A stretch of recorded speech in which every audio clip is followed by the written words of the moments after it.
Selamat datang Kepala Bidang Pembinaan GTK Dinas Pendidikan dan Kebudayaan Provinsi Gorontalo bersama tim di SMA Negeri 9 Gorontalo.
Assalamualaikum warahmatullahi wabarakatuh. Yang kami hormati Kepala Bidang Pembinaan GTK Dinas Pendidikan dan Kebudayaan Provinsi Gorontalo, yang kami sebut nama beliau Ibu Siti Bahia Ikrisa Lahijun, SPD MSI. Yang kami hormati Bapak Henry Sugi SOP, yang kami hormati Ibu Irawati Tolenggi SE, yang kami hormati Kepala SMA Negeri 9 Gorontalo Utara, yang kami sebut nama beliau Ibu Hajah Hasna Ertone SE MSI. Bapak dan Ibu, Wakil Kepala Sekolah, staf Dewan Guru dan tata usaha yang kami banggakan. Alhamdulillahirrahmanirrahim. Salatu wassalamu ala asrafil anbiya'i wal mursalin wa ala alihi wa sahbihi ajma'in. Amma ba'd. Puji syukur kita panjatkan kehadirat Allah Subhanahu wa taala karena pada hari ini kita semua masih dapat berkumpul di tempat ini dalam keadaan sehat walafiat. Salawat dan salam semoga Allah limpahkan kepada junjungan kita Nabi besar Nabi Allah Muhammad SAW dan insya Allah curahan rahmatnya akan sampai kepada kita sekalian umat Rasulullah Sallallahu Alaihi Wasallam, dan insya Allah kita semua akan mendapatkan syafaatnya di yaumil qiyamah. Amin ya rabbal alamin. Kami menyampaikan terima kasih yang setinggi-tingginya kepada Ibu Kepala Bidang Pembinaan GTK Dinas Pendidikan dan Kebudayaan Provinsi Gorontalo bersama tim yang sudah hadir di tempat ini. Kami juga mengucapkan terima kasih kepada Bapak dan Ibu peserta workshop yang sampai dengan hari ini. Alhamdulillah sudah masuk hari kedua pelaksanaan workshop, masih tetap semangat, antusias dalam mengikuti kegiatan pada hari ini. Ya, untuk membuka kegiatan pada hari ini, marilah kita sama-sama mengucapkan basmalah. Bismillahirrahmanirrahim. Acara pada hari ini kita buka di sambutan oleh Kepala SMA Negeri 9 Gorontalo Utara kepada Ibu Hajah Hasna Tony SE MSI. Waktu dan tempat kami persilakan. Warahmatullahi wabarakatuh. Waalaikumsalam. Yang saya hormati Ibu Kepala Bidang Pembinaan GTK Dinas Pendidikan dan Kebudayaan Provinsi Gorontalo bersama tim. Yang saya hormati Bapak Ibu staf Dewan Guru SMA Negeri 9 Gorontalo Utara, dan yang saya banggakan teman-teman PLK staf administrasi yang hadir saat ini. Alhamdulillah wa syukurillah, mari kita mengucap puji dan syukur kehadirat Allah Subhanahu wa taala atas izin dan nikmatnya hingga masih dapat berkumpul di ruangan ini dalam rangka mengikuti workshop pada hari yang kedua. Tidak lupa kita mengucap selawat dan salam kepada junjungan kita Nabi besar Muhammad Sallallahu Alaihi Wasallam, kepada sahabat keluarganya, semoga syafaatnya sampai kepada kita sekalian. Selanjutnya, tak lupa kami semua atas nama SMA 9 Gorontalo Utara mengucapkan salam sejahtera untuk kita semua. Shalom, Om Swastiastu, Namo Buddhaya, salam kebajikan. Akan kami daki walaupun sulit untuk dilalui. Suatu penghargaan yang setinggi-tingginya bagi SMA 9 Gorontalo Utara atas kehadiran tim GTK pada workshop hari ini. Iya, terus terang saya ini berhubung sekolah kita ini sudah jalan 7 tahun, ya alhamdulillah hari ini baru bisa dihadiri oleh beliau. Tingkatkan dari kompetensi kita yang ada di sekolah ini, termasuk juga saya selaku bawahan beliau terkait dengan pengembangan satuan pendidikan, khususnya rapor pendidikan SMA 9 Gorontalo Utara.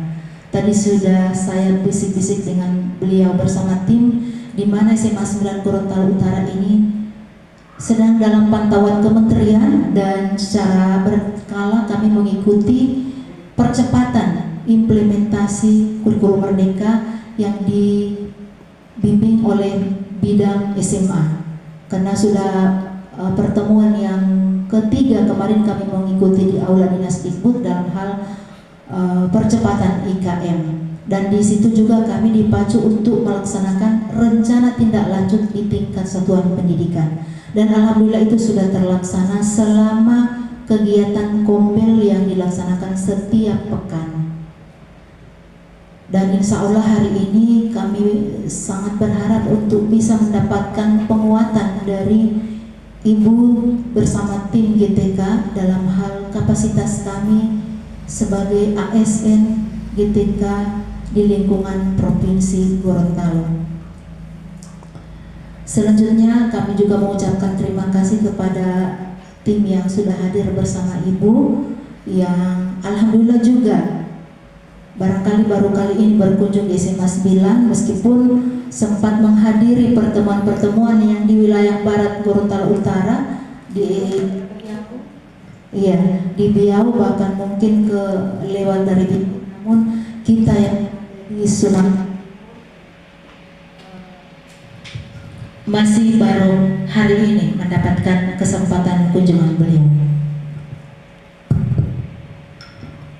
Kemudian yang berikut perlu diingatkan kembali bahwa kemarin sesuai dengan tema kita workshop hari ini, di mana kita membahas tentang peran pendidik dan satuan pendidikan dalam implementasi 7 kebiasaan anak Indonesia hebat melalui pendekatan deep learning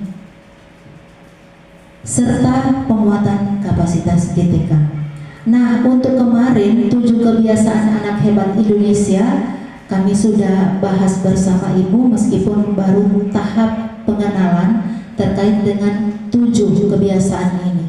Namun di beberapa item sudah ada teman-teman seperti olahraga, itu sudah ada gerakannya yang sudah dipandu melalui anak-anak yang ada di sekolah, kemudian kepada kami juga guru-guru yang insya Allah akan dilaksanakan di setiap pagi. Dan untuk pengenalan lebih jelas lagi tentang implementasi 7 kebiasaan anak Indonesia hebat ini, kemarin kami beri nama implementasi 7 kebiasaan anak SMA 9 hebat. Ini harapannya akan bisa dilaksanakan di SMA 9. Dan terkait dengan deep learning ini juga kami masih ingin tahu lebih banyak, dan ini insya Allah akan dipaparkan oleh beliau bersama tim pada hari ini. Barangkali singkat saja pengantar dari saya, karena kami tidak sabar lagi menunggu materi dari narasumber hari ini. Demikian dari saya. Wabillahi taufiq wal hidayah. Wassalamualaikum warahmatullahi wabarakatuh. Waalaikumsalam warahmatullahi wabarakatuh. Ya. Demikianlah sambutan oleh Ibu Kepala SMA Negeri 9 Gorontalo Utara, dan kepada beliau kami ucapkan terima kasih. Selanjutnya kita masuk pada acara inti, pemaparan materi mengenai peran pendidik dan satuan pendidikan dalam implementasi 7 kebiasaan anak Indonesia melalui pendekatan deep learning serta penguatan kapasitas GTK di SMA Negeri 9 Utara.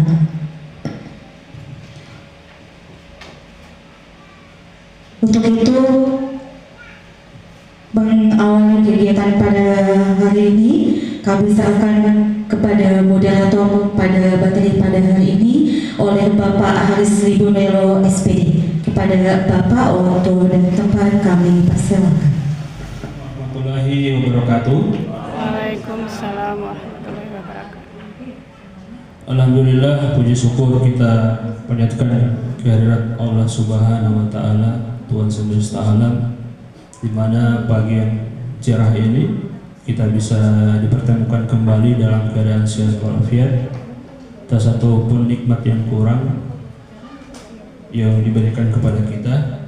Tak lupa salawat serta salam semoga tetap tercurah kepada junjungan kita Nabiullah Muhammad Rasulullah Sallallahu Alaihi Wasallam, kepada sahabat dan keluarganya, dan insya Allah syafaatnya akan sampai kita di hari kiamat nanti. Amin. Yang kami hormati Kepala Bidang Pembinaan GTK Dinas Pendidikan dan Kebudayaan Provinsi Gorontalo bersama tim yang sempat hadir di workshop kali ini.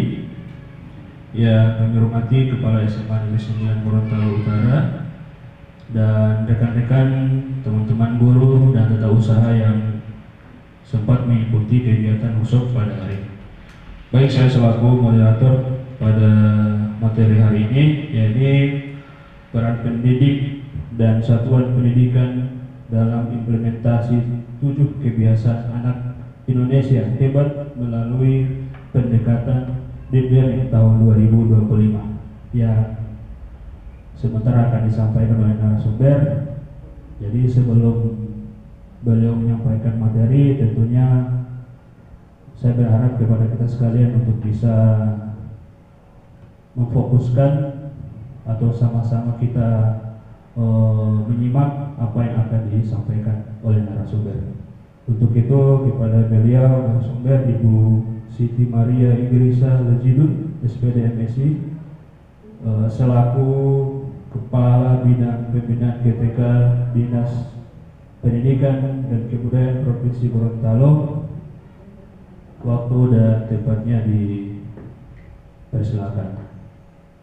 Tadi. Assalamualaikum warahmatullahi wabarakatuh. Waalaikumsalam warahmatullahi wabarakatuh. Ibu Kepala Sekolah yang sangat saya hormati, beliau ini salah satu dari kepala sekolah yang konsultasi ke dinas itu atau koordinasi ke dinas itu sangat intens.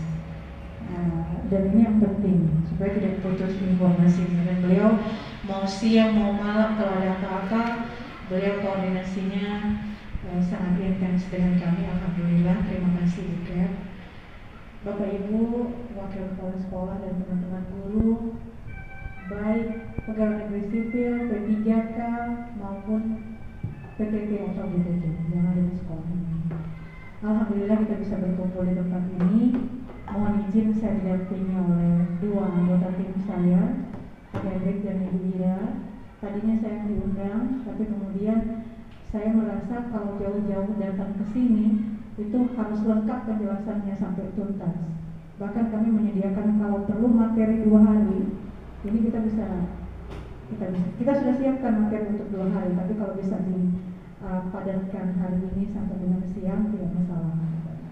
Yang jelas semua ketersampaian pesan kepada Bapak Ibu itu menjadi kewajiban kami untuk datang pada hari ini. Bapak Ibu yang kami hormati, workshop ini luar biasa karena dengan kebijakan Kementerian Pendidikan yang baru keluar, tapi sekolah ini sudah berinisiatif untuk melaksanakan Gimtek dengan judul ini.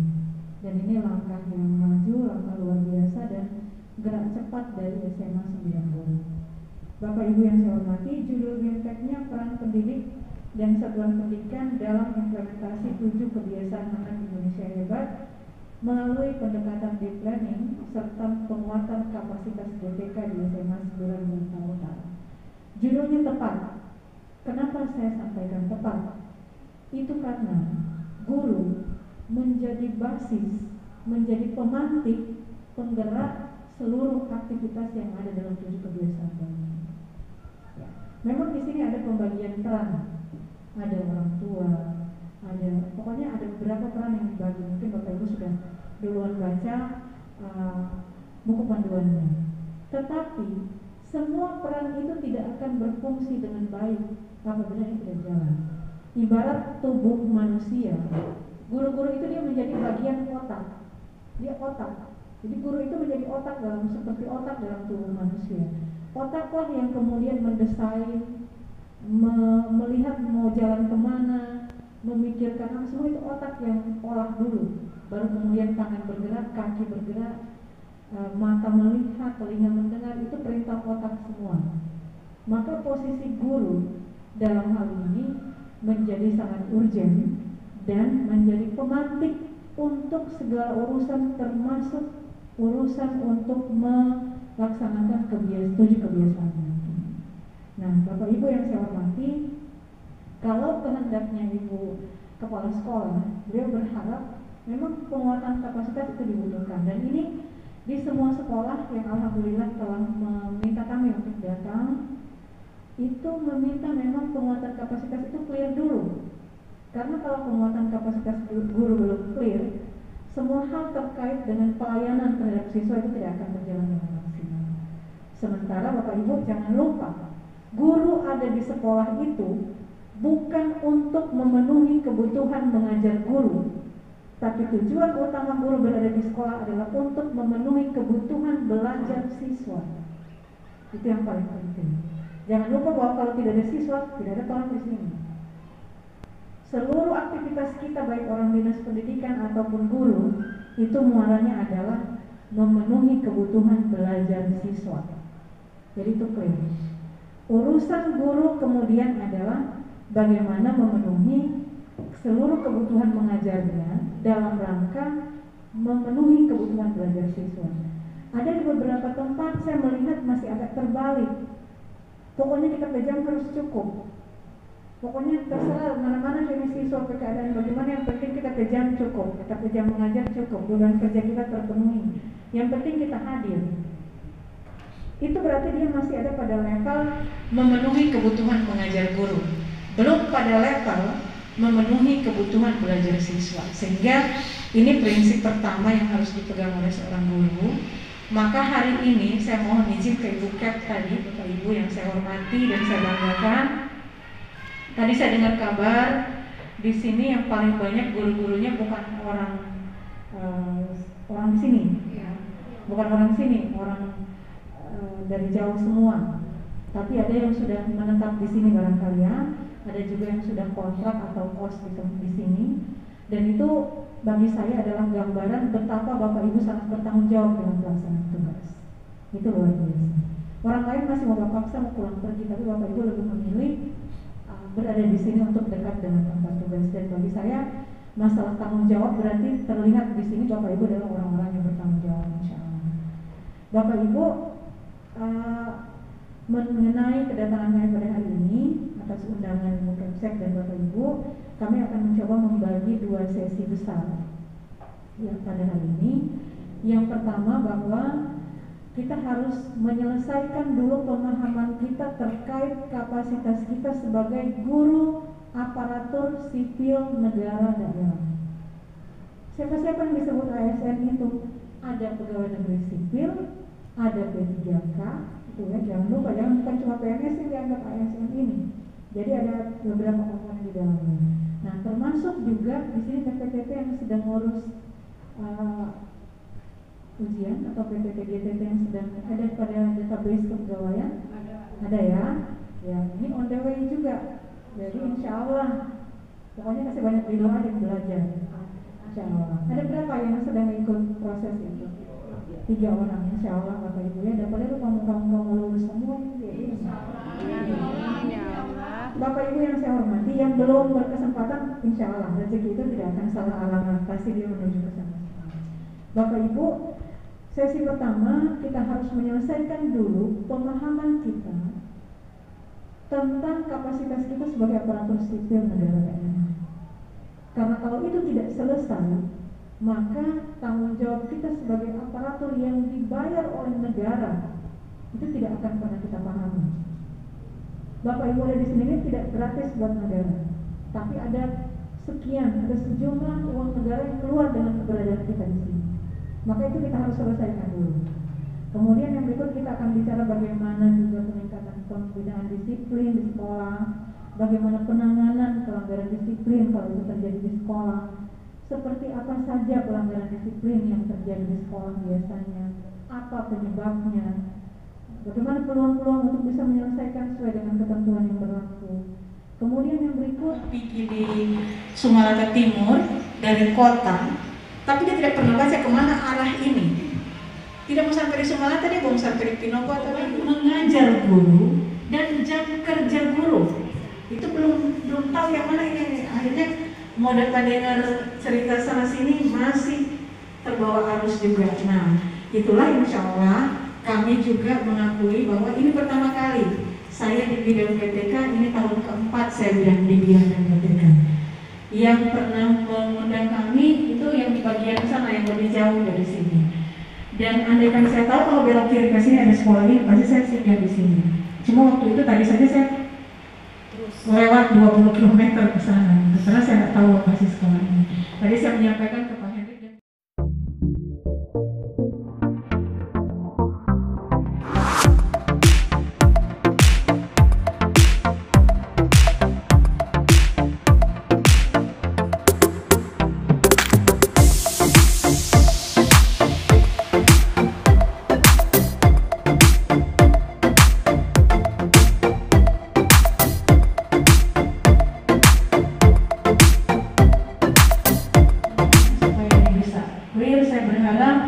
Ini diserap dengan baik, ya, karena ini modal kita setidaknya untuk tahun 2025 sampai dengan setahun ke depan, Ini bisa membuat adrenalin kita meningkat dengan adanya peningkatan kapasitas per hari ini. Adrenalin meningkat dalam hal bukan memarah-marah terus atau error terus, tapi kemudian memicu kreativitas kita, memicu semangat kita dan daya juang kita menjadi guru di sekolah. Bapak Ibu yang saya hormati, seterusnya saya mohon izin moderator. Setelah ini Pak Hendrik akan menjelaskan beberapa hal terkait dengan isi yang saya sampaikan untuk poin-poin besar di sesi saya itu. Silakan. Assalamualaikum warahmatullahi wabarakatuh. Waalaikumsalam warahmatullahi Alhamdulillah, wabarakatuh. hamdan syukurillah, wassalatu ala rasulillah, wala haula wala quwata illa billah. Yang kami hormati Kepala Bidang Pembinaan Ketenagaan, Ibu Siti, Kepala Sekolah yang kami hormati, Bapak Ibu Kepala Sekolah ya, Wakil Kepala Sekolah, Bapak Ibu Guru, ASN daerah, dan GTT baik PTT. Mungkin ini sudah beberapa sekolah yang kami kunjungi yang sudah mengundang kami terkait dengan penjelasan di sekolah tadi. Kalau kami di sini mungkin lebih ke mempertegas kembali untuk pemahaman bersama terkait dengan beban kerja guru ya. Apalagi di awal semester seperti ini banyak sekolah yang membahas tentang SK pembagian tugas mengajar ya. Di awal semester seperti ini banyak sekolah yang sedang membahas SK pembagian tugas mengajar.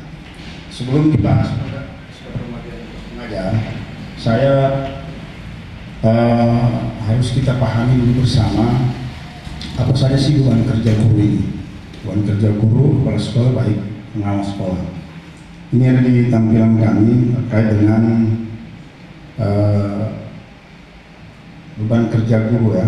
Nih, ini materi yang kami ambil langsung dari kementerian ya. Nih. Jadi harus kita pahami bersama apa saja beban kerja guru ini. Yang pertama adalah merencanakan pembelajaran atau pembimbingan. Yang kedua melaksanakan pembelajaran atau pembimbingan. Jadi ada 5M ini beban kerja guru, bukan hanya mengajar ya. Selama ini di beberapa sekolah itu teman-teman guru itu memahami bahwa tugas mereka itu hanya mengajar gitu. Ada guru yang datang hanya di jam mengajarnya gitu. Mudah-mudahan di sini tidak ada ya. Misalnya guru ini dapat matematika di jam ketiga, dia datang nanti di jam ketiga melakukan presensi nanti di jam ketiga. Ini yang keliru, karena beban kerja guru ini mencakup 5M tadi ini. Sebelum beliau masuk ke sekolah pastikan ada merencanakan ya. Kedua ini melaksanakan pembelajaran yang minimal tadi itu 24 jam tatap muka, maksimalnya 40 jam. Kemudian setelah melaksanakan pembelajaran pasti kita harus menilai hasil pembelajaran. Setelah menilai, kita ada membimbing ataupun melatih peserta didik. Yang terakhir ini melaksanakan tugas tambahan yang diberikan oleh tentunya oleh kepala sekolah. Tambah jam di sekolah hidup itu sampai 12 jam. Pada regulasi, walaupun kita tambah jam di sekolah lain 18 jam, hanya 6 JP yang diakui oleh Dapur berdasarkan regulasi ini. Jadi kita sudah capek-capek pergi.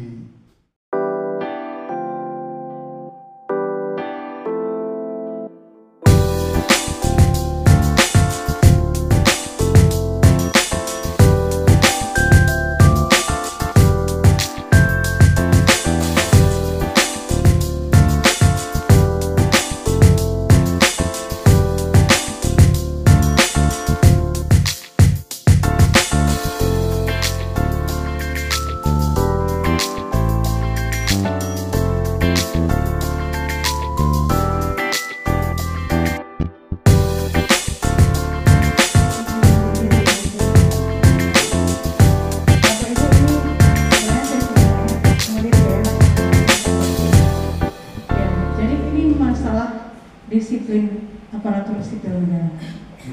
Nah, ini mau tidak mau kita harus tahu, kita harus dengar dan kita harus paham. Di pemerintah Provinsi Gorontalo ini ada lebih dari 5.000 ya, hampir 6.000 kalau nggak salah, seluruh aparatur sipil negara yang ada di Provinsi Gorontalo. Dan ada banyak permasalahan terkait dengan disiplin pegawai. Nah, secara umum ada 3 faktor yang menyebabkan kenapa masih rendah penegakan disiplin pegawai di Provinsi Gorontalo.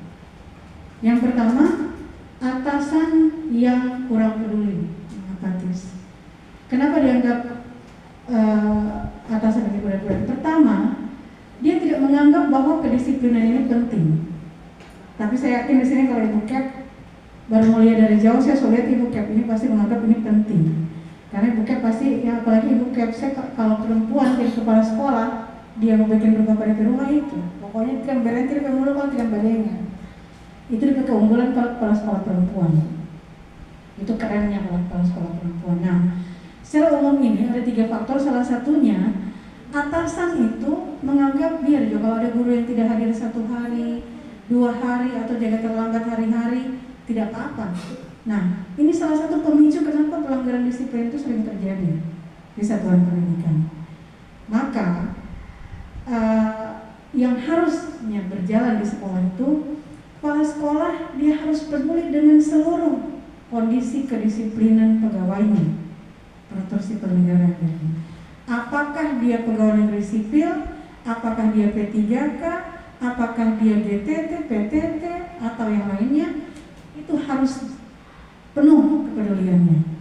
Kalau misalnya jam berapa tapi tidak muncul, kepala sekolah pasti sibuk, tapi dia harus memastikan di sini ada tata usaha. Ya, setidaknya memerintahkan kepada tata usaha, cek guru ini di mana, kenapa belum ada jam begini, ada alasan apa, apakah sakit, kenapa, ataukah tanpa kabar. Tanpa kabar itu bisa jadi dia tidak sempat kasih kabar, mungkin karena gurunya sakit gitu kan. Maka di sini tingkat kepedulian itu harus ditingkatkan. Yang berikut adalah ketidaknyamanan mengambil tindakan. Di beberapa sekolah itu kepala sekolah itu saya tidak enak obat tegur. Saya tidak enak soalnya polisi sumpah marah-marah, sumpah maraju, sumpah apa dan lain sebagainya. Sumpah lapor di mana. Harus, ini menjadi wajib. Ya. Mau enak, mau tidak enak, ini harus disampaikan dan ini harus ditegaskan. Itu sudah tugas kepala sekolah. Yang berikut adalah subjektif. Nah, ini yang paling menimbulkan konflik. Di sekolah tertentu kami menemukan laporan dari guru-guru, Bu, kalau guru A yang terlambat, tiket saya jaga skip, gak berdiam. Tapi kalau guru B yang terlambat, dia marah-marah di muka umum gitu. Nah, ini sering terjadi juga di sekolah lain. Di sini ya, Bapak Ibu, ini juga menjadi pemicu kenapa pelanggaran disiplin itu meningkat. Yang berikut adalah tidak paham prosedur tata cara. Di sini bagian yang harus saya tegaskan adalah ketentuan penanganan pelanggaran disiplin. Apabila bawahan melakukan pelanggaran disiplin dan kemudian tidak ditindaki oleh atasan langsungnya, maka atasan langsung itu akan mendapatkan hukuman disiplin setingkat lebih tinggi daripada bawahan yang melanggar disiplin. Jadi jangan marah kalau Kepsek menindaki, karena kalau Kepsek tidak menindaki maka Kepsek akan kena 1 tingkat lebih tinggi hukumannya. Jadi tidak ada pakai cerita maraju, keberatan atau apa saja kalau Kepsek mengambil tindakan penanganan pelanggaran disiplin sesuai dengan ketentuan yang berlaku. Nah, karena ini tidak dimiliki misalnya, maka muncullah kemudian terulang-ulang pelanggaran disiplin. Bukan cuma di sekolah, di kantor juga seperti itu. Yang berikut adalah 2 hal ini barangkali sudah tersedia, ada sekarang disiapkan oleh Badan Kepegawaian Daerah mengenai sistem informasi yang memungkinkan kemudahan pengawasan. Mungkin teman-teman dari BKD sudah pernah sosialisasi si pedas itu sangat membantu Bapak Ibu, karena di situ bisa langsung kelihatan. Yang bersangkutan juga terbantu karena semua format administrasi penanganan pelanggaran disiplin sudah tersedia di menu yang ada pada aplikasi itu, sehingga kita dimudahkan dengan adanya sistem informasi ini. Yang ya, bagaimana peraturan pegawai tentang disiplin. Jadi tolong dibaca itu tuntas kalau boleh dibaca. Ya, kemarin waktu ada yang bilang, Bu, ini kenapa guru-guru tidak tidak membaca ini sejak mereka menjadi pegawai negeri sipil. Saya ingat dulu waktu saya terangkat menjadi pegawai negeri sipil, saya juga tidak membaca itu.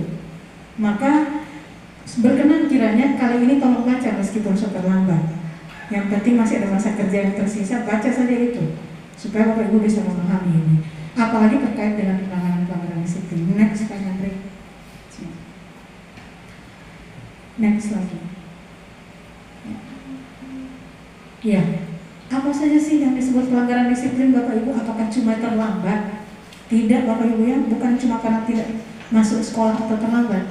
Pelanggaran disiplin adalah setiap ucapan, tulisan, atau perbuatan PNS yang tidak menaati kewajiban dan atau melanggar larangan ketentuan disiplin PNS, baik yang dilakukan di dalam maupun di luar jam kerja.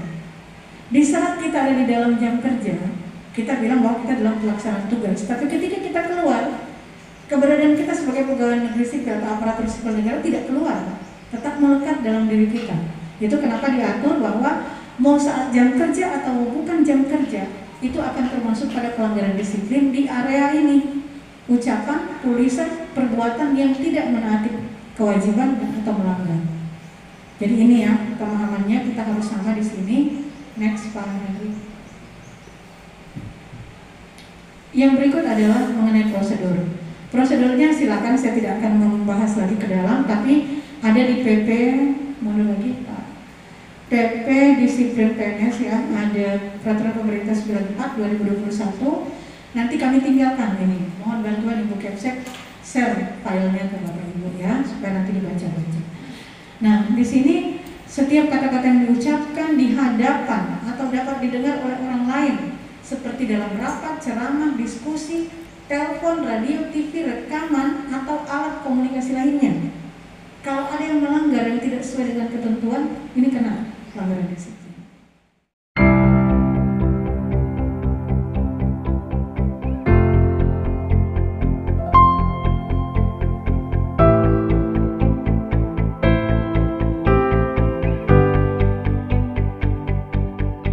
Peraturan pemerintah ini kepada saudara guru untuk dipahami, dan nanti kalau mau datang ulang baru mau bikin kuis, siapa yang mau dapat jawab, saya semua hadiah duluan dari sana untuk guru-gurunya. Insya Allah saya masih bisa mampir lagi di sini mengecek apakah betul saya baca ini atau belum. Baik, terima kasih Bapak Ibu, itu saja untuk sesi pertama kita. Bila kita lakukan hidayah. Assalamualaikum warahmatullahi wabarakatuh.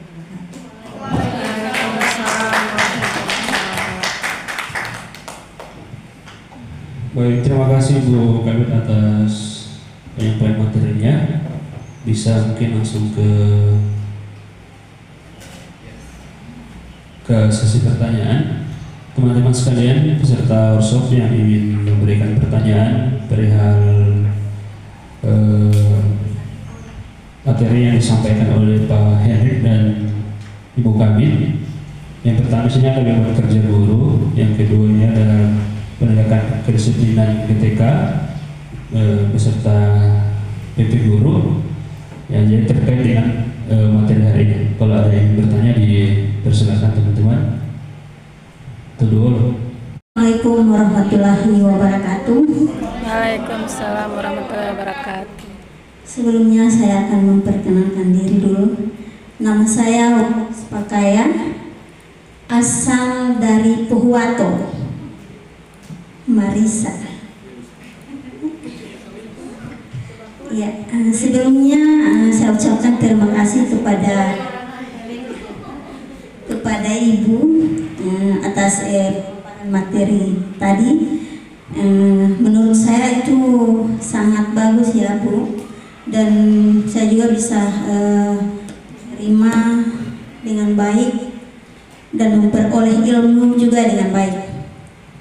Di sini yang akan jadi pertanyaan saya yakni terkait tentang cuti.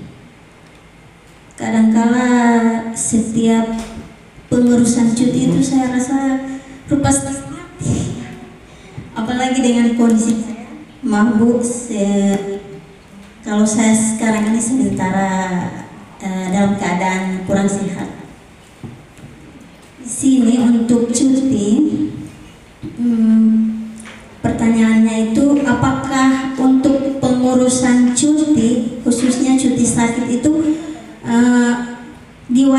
kemudian untuk dan harus memang ada guru pengganti. Itu kemudian yang berikut cuti juga Bu, ini yang kendalanya itu persyaratan untuk pengurusan cuti tahunan itu, karena cuti tahunan ini saya belum pernah ambil. Dan kemarin itu saya ada rencana mengurus cuti tahunan, cuma beberapa kendala yang terjadi jadi saya batalkan. Saya cuma mengurus cuti dan memang muat saya untuk mengurus cuti sakit karena setiap pemeriksaan rutin ke rumah sakit. Ya, demikian pertanyaan dari saya. Maaf bila ada kata yang kurang mengenakan. Terima kasih Bu, cuma kebetulan sudah karena tidak pindah-pindah jadi berdomisili di sini.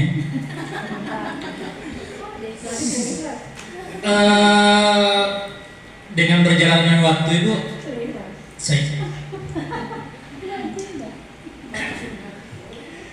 yang saya mau tanyakan begini Bu, kami di sekolah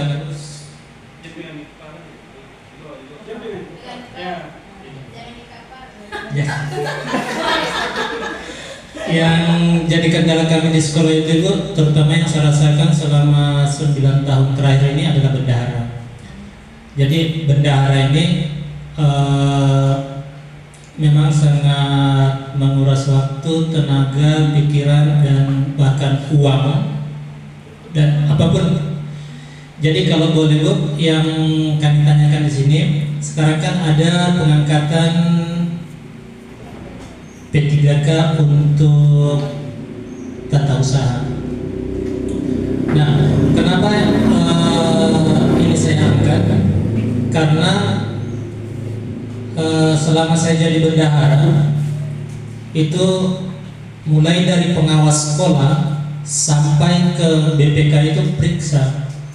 Kalau pengawas sekolah yang diperiksa bukan uangnya, tapi pembelajarannya dan sebagainya. Sementara kita dituntut baik dari dinas sampai ke pusat, itu pelaporan kita yang harus kita selesaikan. Sementara pekerjaan kita ini sebenarnya apa yang harus didahulukan? Apakah harus mengikuti atau menyiapkan laporan dari pusat atau yang di sekolah?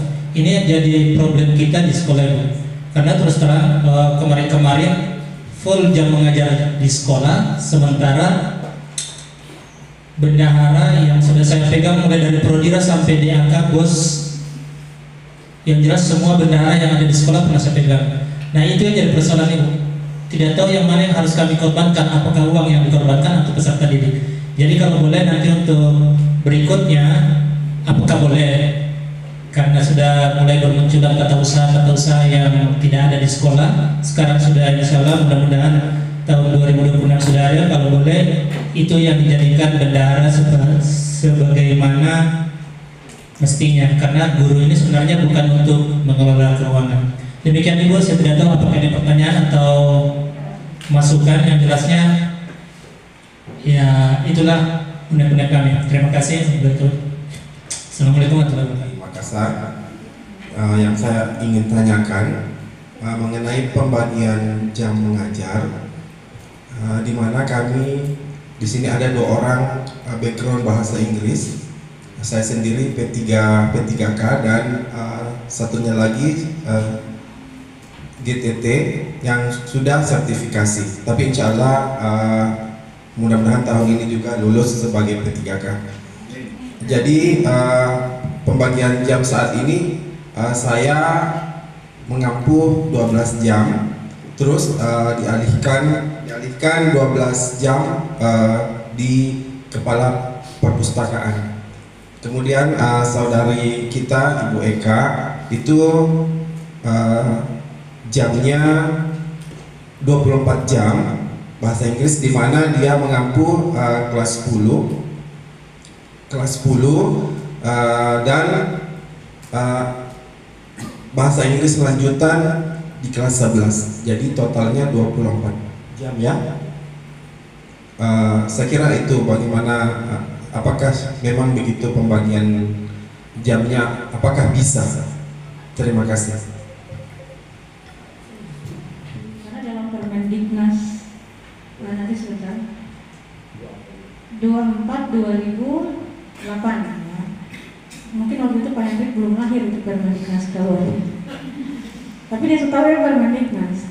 Jadi Bapak Ibu, Permendiknas itu memang diatur bahwa tenaga kependidikan itu ada yang ditugaskan menangani kepegawaian, menangani keuangan, menangani peserta didik, dan itu tidak ada tugas guru yang seperti itu. Jadi harusnya dia menjadi tugas tata usaha. Tapi memang yang terjadi selama ini, sebelum kewenangan pengelolaan pendidikan dilimpahkan ke provinsi, itu masih terdapat beberapa guru karena kesulitannya sumber daya manusia yang cukup di sekolah untuk menangani itu. Mungkin Pak Baharudin karena memiliki kemampuan pengelolaan keuangan yang bagus, jadi Bukep dengan sangat terpaksa meminta pertolongan dari Pak Baharudin. Tapi mudah-mudahan setelah ada personel kita yang misalnya insya Allah akan lulus P3K, itu bisa kita mulai membagi dengan baik tenaga kependidikan yang menangani kesiswaan, menangani kepegawaian, menangani keuangan, dan juga ada beberapa poin, kalau tidak salah sudah 6.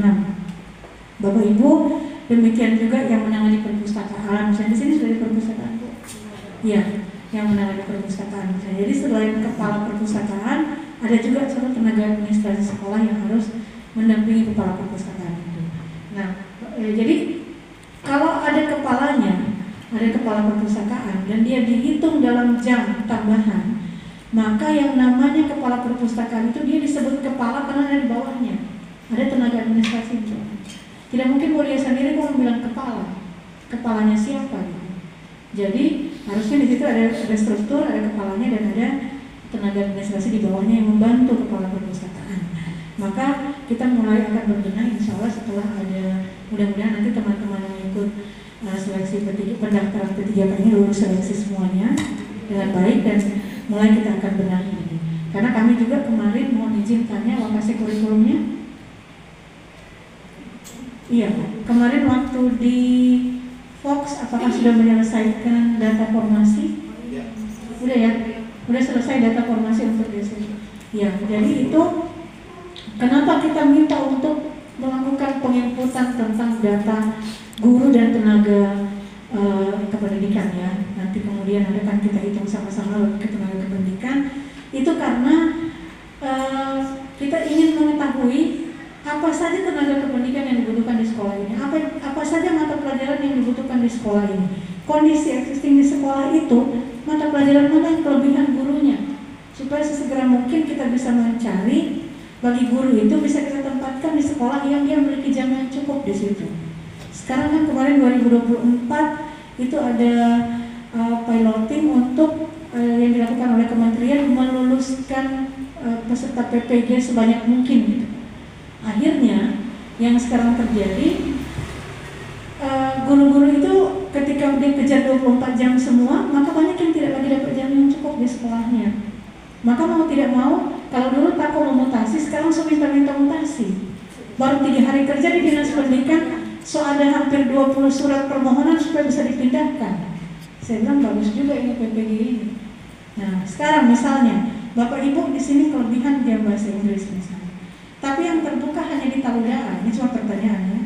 Bahasa Inggris yang butuh itu hanya di Taludaan, cuma pertanyaan poin ya. Ya. Kira-kira mau ke Taludaan demi mendapatkan sertifikasi guru?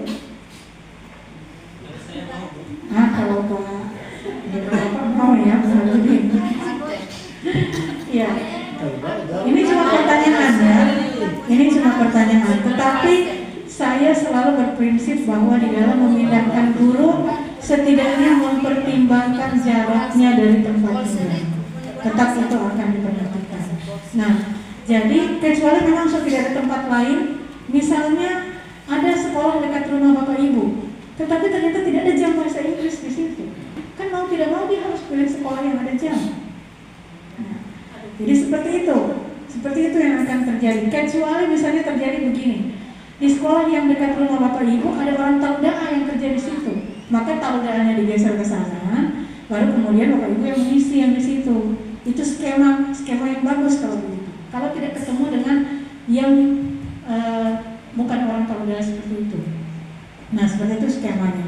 Tapi kemudian semua kita harus menyiapkan mental. Hidup ini adalah pilihan. Kalau mau sertifikasi guru, maka kita harus wajib mencari sekolah yang ada jamnya.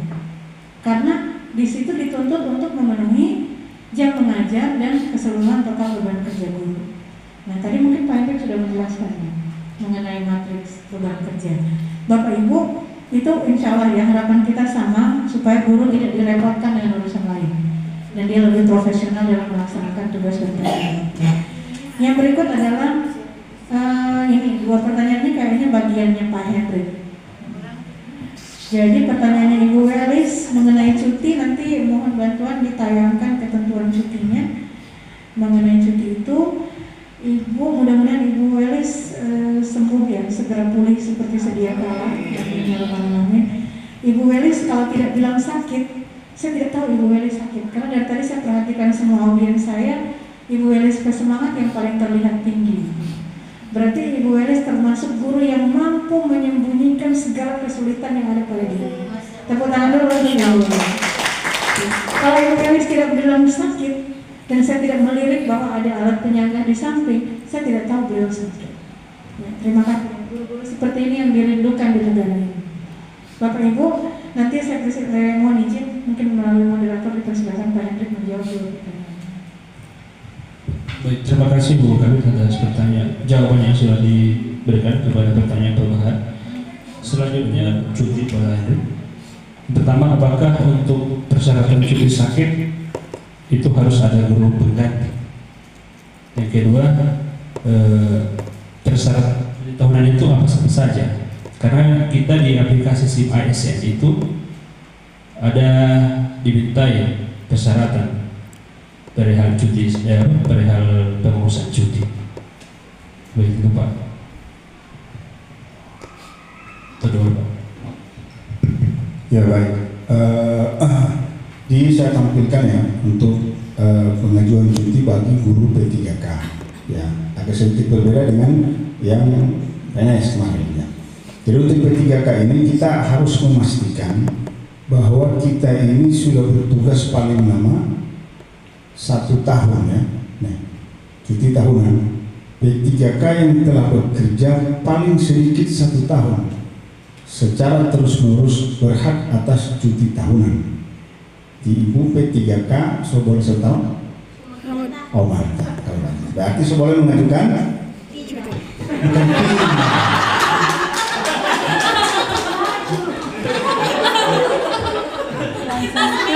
boleh juga boleh.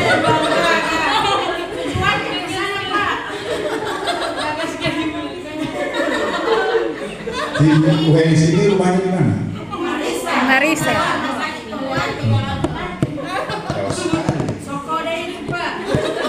Iya, insya Allah bermohon saya bukan. Ya, jadi untuk cuti tadi, untuk P3K untuk cuti tahunan harus paling sedikit 1 tahun ya masa kerjanya. Lama cuti tahunan itu diberikan paling lama 12 hari kerja. Permintaan cuti tahunan dapat diberikan paling sedikit 1 hari kerja. Untuk menggunakan cuti tahunan pada pasal 5 ayat 1 mengajukan permintaan secara tertulis kepada pejabat yang berwenang. PEB ini adalah sekretaris daerah ya. PEB, kalau PPK itu gubernur, pejabat pembina kepegawaian ya.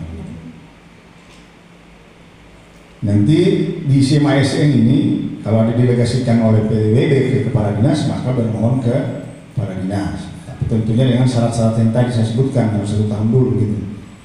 Kemudian kalau sudah bermohon ini kan semua sudah secara online ya, tidak ada lagi yang mengantar-antar ke dinas, tidak ada lagi karena cuti sekarang itu sudah secara online. SIM ASN kita masuk di si Kepo ya.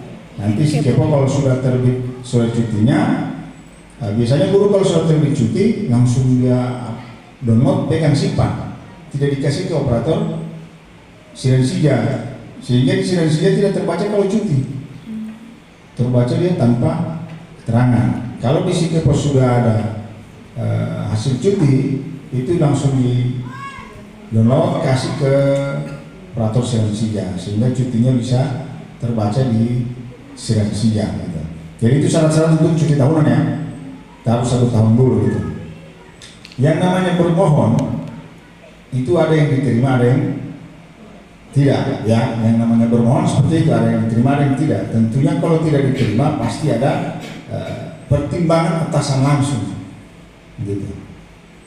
Karena permohonan langsung ke atasan langsung begitu. Kemudian untuk cuti sakit, ini cuti sakit memang kemarin juga ada pertanyaan seperti ini di sekolah lain terkait dengan pergantian atau guru infal istilahnya begitu ya di sekolah lain.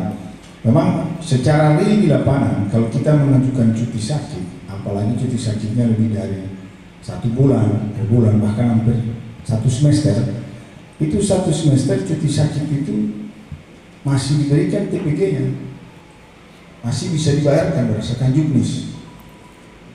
Tapi siapa yang ngajar di kelas nanti? Sehingga permohonan cuti sakit itu ada pertimbangan atasan langsung dari kepala sekolah gitu. Ibu bermohon sakit, pertama dulu ke kepala sekolah, karena di format itu ada tanda tangan kepala sekolah. Iya kan, karena pasti kepala sekolah ini terjadi di salah satu sekolah yang ada di daerah khusus gitu. Jadi siapa yang mengganti ini? Gitu. Pasti kepala sekolah atau wakil guru pusing juga, tidak ada yang mengajar peserta didiknya. Ya mungkin bisa diberikan ke guru yang lain seperti itu. Tapi itu internal sekolah. Kami di dinas tidak ikut campur ke dalam seperti itu. Yang pasti diharapkan oleh dinas harus ada guru pengganti yang mengajar ke peserta didik tadi seperti itu. Hak cuti sakit memang hak kita bersama, tetapi kita tidak lupa juga harus ada peserta didik yang kita tinggalkan. Tidak mungkin di 1 bulan itu tidak ada guru yang mengajar di kelas itu. Misalnya PJOK tidak ada yang mengajar karena gurunya sakit. Yang pastinya itu masalah internal di sekolah. Ya, kami berharap bahwa itu kepala sekolah bisa memberikan ada solusi-solusi pada guru yang tadi. Kira-kira mungkin ada tambahan dari ibu kami. Oh iya. Tadi yang jam mengajar tadi saya catat itu ketinggalan, saya catat tadi. Guru bahasa Inggris ada 2. Oh ada 2. Terus TIPA dapat 12 JP plus tugas tambahan. Kemudian yang tadi dapat 24 jam murni ya. Nah, ya sudah valid itu. Tidak ada masalah. Saya pikir tadi ada 3. Kalau 3 mesti berpikir keras ini. Pakai kurnya gitu. Kalau 2 alhamdulillah. Kalau 2 ini saya ya insya Allah 12 JP-nya murni, terus tambah tugas tambahan kepala perpus ya. Kepala perpus yang tadi 24, berarti di sini full kurikulum merdeka ya? Oh jadi kelas 12 masih ada ke 13 ya? Tapi ada dapat yang mampir pilihan bahasa Inggris? Inggris lanjutan Pak. Bahasa Inggris ada ya? Oh iya oke. Oh begitu clear. Untuk bahasa Inggris saya rasa clear ya. Yang untuk yang cuti tadi mungkin ada tambahan dari tadi. Padahal tadi maksud kamu ada jawaban yang bisa pindah ya. Iya, bagus sekali tadi ada pertanyaan cuti, tapi terakhir yang diajukan pindah ya, Welis ya. Tapi memang Bu, belakangan ini kami mendapatkan banyak surat yang meminta untuk dipindahkan, dan paling banyaknya adalah P3K. Makanya kami berencana semua permohonan resmi itu kita inventaris, kemudian kita bisa menjadikan satu alasan yang kuat untuk dicoba diperjuangkan lagi ke kementerian. Karena dulu waktu penetapan Bapak Ibu, waktu ditetapkan 2022 ya dilantik P3K pertama itu 2023 yang 800-an orang itu, 800-an orang satu kali itu kan ada. Sebenarnya kuota kita kemarin itu hanya 500 untuk Pemprov, tapi kemudian alhamdulillah ketambahan 300 jadi 880-an orang. Nah, banyak yang di ketambahan itu dia menjadi bukan di sekolah induknya, Sebenarnya ini menjadi dilema. Di sisi lain kita bersyukur Karena dari 1.800 guru honor kita provinsi, 1.220-nya sudah jadi P3K. Harusnya itu disyukuri dulu. Tapi di sisi lain ada yang marah-marah, soalnya tolong ketampa di jauh dari rumah dan lain sebagainya. Gitu. Padahal ada pilihan, kalau misalnya tidak bisa menerima karena jauh, ya silakan menyampaikan permohonan. Bukan permohonan pindah, tapi permohonan berhenti. Nah, tapi dengan kondisi yang sekarang, itu kelihatannya harus kita upayakan lagi untuk menyurat. Kalau dulu Bapak Ibu kita menyurat resmi, Pak Gubernur menyurat resmi ke kementerian untuk meminta relokasi. Jadi merubah kembali. Jadi kami lihat mana yang sudah melampaui 2 kabupaten, yang sudah sangat jauh, sementara di sekolahnya dia dibutuhkan gitu. Itu kita sudah menyurat resmi. Tapi ternyata sampai hari ini belum ada jawabannya. Ini mungkin sudah waktunya, karena sudah berapa tahun, sudah waktunya kita harus menyurat kembali karena banyaknya guru P3K yang sudah memegang sertifikat pendidik, dan itu wajib kita selamatkan. Jadi seperti itu, insya Allah upaya kita mengenai cuti. Ibu Kep masih keluar, ini harus Ibu Kep yang tangani. Jadi seperti kami kalau di kantor, kalau kami dalam satu bidang kemudian satu kali cuti misalnya 4 orang, itu harus dipertimbangkan siapa yang akan mengerjakan itu. Begitu juga di sekolah. Kalau misalnya guru bahasa Indonesianya 2 orang, kemudian yang satu mau cuti, bisa jadi bisa dibantu oleh yang satu.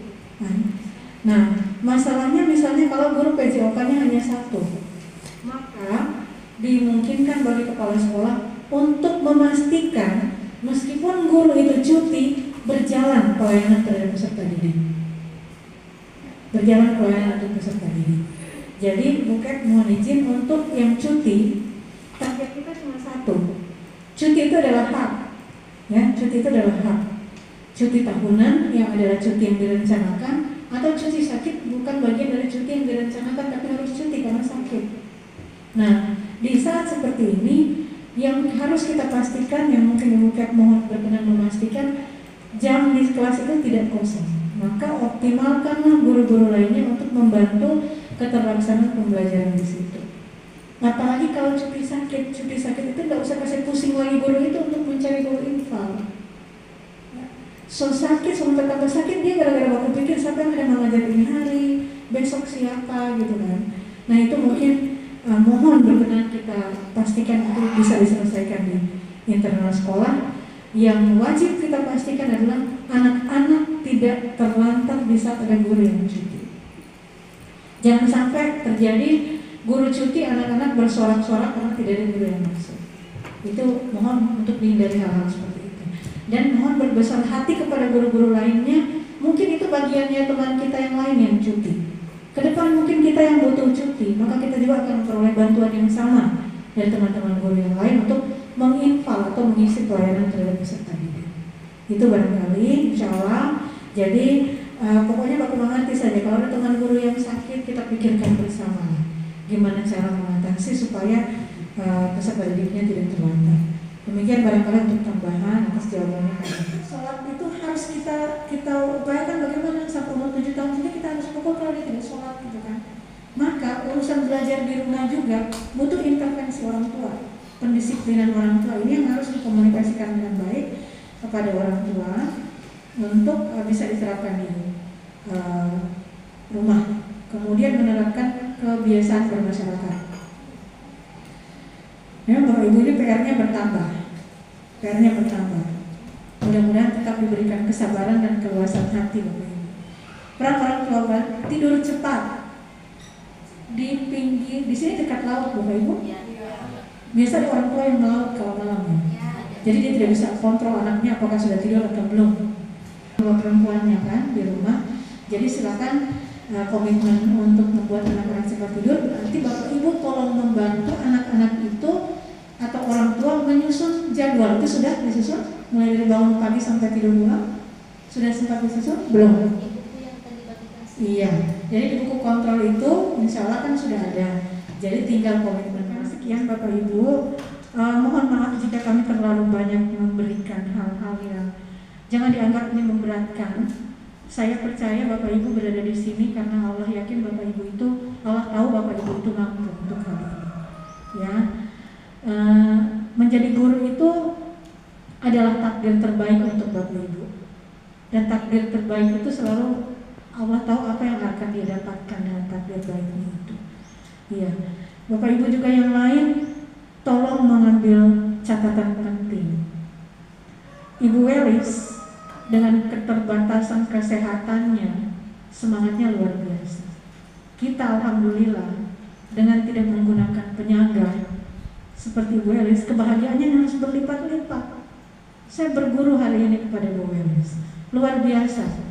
Dengan kondisinya yang masih terbatas saat ini, semoga dengan semangatnya itu menjadi support system terbaik untuk kita semua dan cepat membuat Ibu Welis berlari-lari nyenak pakai lagi penyangga-penyangga. Ya, jadi terima kasih banyak hari ini. Saya juga belajar dari Bapak Ibu hari ini. Terima kasih banyak. Mohon maaf jika ada hal-hal yang kurang berkenan Bapak Ibu. Demikian kami cukupkan. Billahi taufik wal hidayah. Wassalamualaikum warahmatullahi wabarakatuh. Terima kasih kami ucapkan kepada narasumber.